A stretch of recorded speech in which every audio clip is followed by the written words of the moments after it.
இன்னைக்கு மட்டும் அவன் வாங்கின பணத்தை வட்டியோட திருப்பி தரல. அவன் ஜெட்டை கைட்டி முட்டி போட வச்சலண்ணா. மீறி பேசினா கைத்து நினைச்சு கொண்டுலாம்.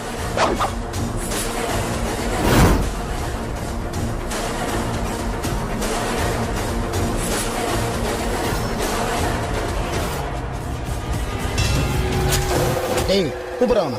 சுப்பிரமணி பயம் இல்ல.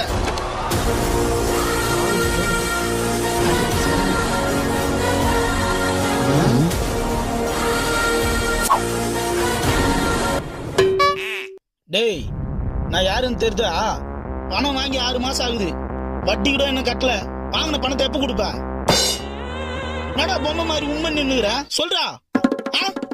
ஓம் சுவாமியே எங்கள் ஐயனே கன்னிமூல கணபதி பகவானே